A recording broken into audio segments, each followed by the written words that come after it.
It's more of Derek Alto who came up with the idea of songs in the Kyokex a couple of days after the first concert last year. Okay. So, what will the fans expect from this? Because is this a bigger venue?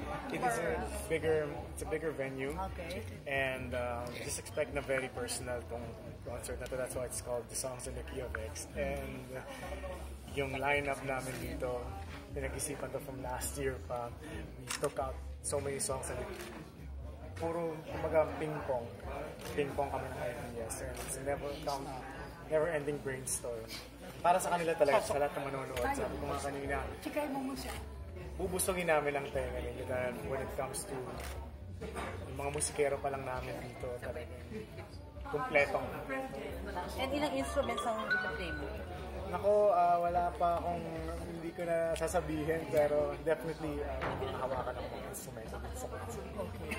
So, may dancing ba to? Anong klase ng concert? Sabi mo nga. Kaya gabi, was my first rehearsal. At expect na merong pasabog na gano'n. So first time mo to dance and sing at the same time? Or No. Is this a major part of the show? Pwede. Yes. Merong isang part doon na sabi mo nga yung may kasamang sayawan at may kasamang kanta. Kasi sabi ni Direk Palco, talaga nakakalaki daw yung ano. Naku po, sana.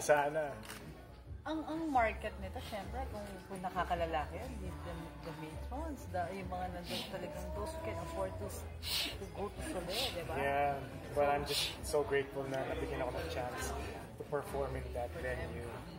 And hindi namin kayo bibigo. If you do decide to come and support, you will really enjoy the concert. Okay, bakit mo naisipan to do a concert this year? Why not? Sinabi nila yung idea sa akin last year and natuloy.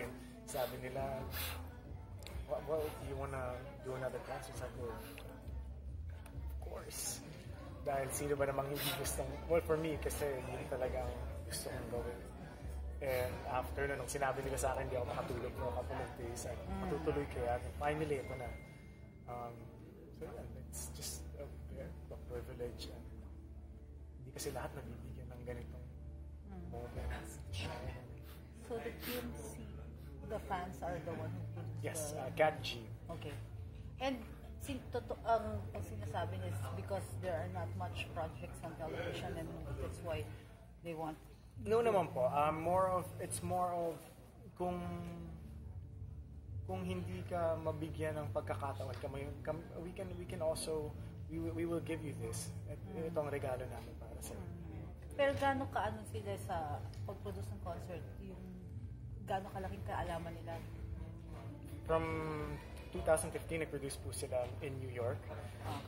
Kasama po namin ang si Enrique at si Liza. So, ngayon naman po dinala nila dito sa Pilipinas. And it was a sold-out show sa New Jersey. So, hopefully this year we will do good. Okay. And hindi din na talaga consider na isama si Kim dito. Talagang solely your concert. Well, yung kay Kim naman po, she was part of the concert last year. And she will be coming to our concert. She will be watching this. Sinabi naman niya. Manonood lang siya. Manonood siya. So wala siyang special number na gagawin with... No. Baka may surprise ka sa fans na... She'll be watching. So they don't have to expect na she'll be there to perform. At least hindi magkakaroon ng negative thinking na at least nandun si Kim to support you. Yes. But are you aware of the rumors na wala na kayo daw ni Kim? Well, rumors are rumors, di ba? I mean, kung ano man siya, then let it be. But how do you feel na gano'n na nga? Kasi, although wala pa talagang umaamin sa inyo, wala pa kayo talagang outright sinasabi na kami. And then all of a sudden ngayon, very matagal ilang months na nilikutin yun na hiwalay na Kim at Sian. I don't really have anything to say kasi I don't really entertain those kind of vibes. Diba?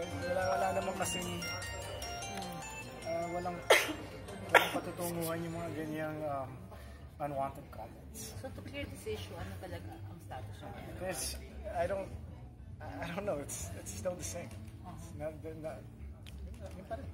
Mahal mo pa rin siya the way na minahal mo sila? It's still the same. It's nothing.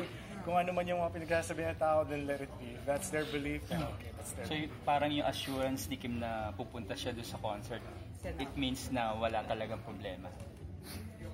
Wala naman kasi talaga. I mean, we're not the type to have a bed. We're not, hindi naman kami ganun eh. We're not that kind to be scandalous about anything. Wala kaming ganun. Dati nung in-interview ka namin, excited ka about yung mga pinapost mo, excited ka sa social media, happy ka to be in social media, then all of a sudden you have to say goodbye. Oh, What triggered that? Pa-clear lang. kanina I mentioned na nag-sink in kasi nung day na yon when I said goodbye for now sa social media na there's so many deadlines sa projects. Merong pelikula. I was doing and still doing a film, concert, then the album I just finished a couple of days ago. Tapos I also have an art exhibit ngayong July 16, right at the day after the concert with a couple of paintings. It's a solo exhibition. So sabi ko, sige, tigil muna dito, then I'll focus on the things I have to do, then babalik ko. When do you plan? Ay, bumalik na ako. Bumalik ka na. So, ganun ka na rin. 1 week lang. It's just 1 week. Okay. Yung career pathing yung ba ni Kim, magkaiba na kasi meron siyang job. Naparang ngayon sa TV and then yung movie show with hotel. You are also doing a different project. Yun, ganun na ba yung plans for your career na hindi naman kaya all the time kayo magkasama?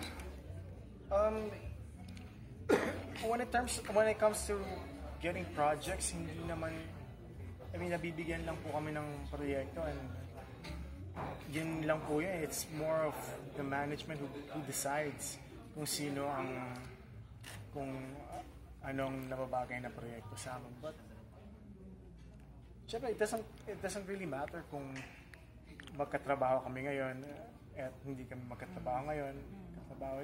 Wala naman po yun. We're just doing our passion. We're just doing what we want to do.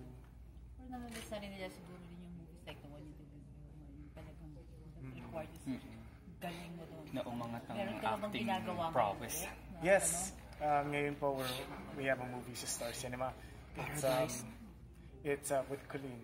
Still working, yung working title pa rin. But yeah, it's with Colleen. Ganon din ang tema, medyo. It's more serious. It's more mature and it's more emotions needed talaga. So At least there's something to look forward sa. Yes. Ganong klaseng movie, no? So yan, you have a movie. Ibig sabihin, kasi statement mo kanina parang medyo wala kang masyadong project. no, of course Ano. no. I never said I don't have any projects. Kasi parang Pa-clear lang kasi kung wala parang kang kanina kasi parang sabi mo may pain. No, it's more of sabi ko lang na parang from them na if they're not gonna give you a concert, if the shows are not willing, if they're not gonna give you a spot in a production number, then we will give you this concert. Yun lang naman. at least so talagang supportive. Yes. It's more of their support. It's not really na walang project. Kumbaga, you're getting opportunities even outside. Yeah, they're giving me a moment to shine then at the same time.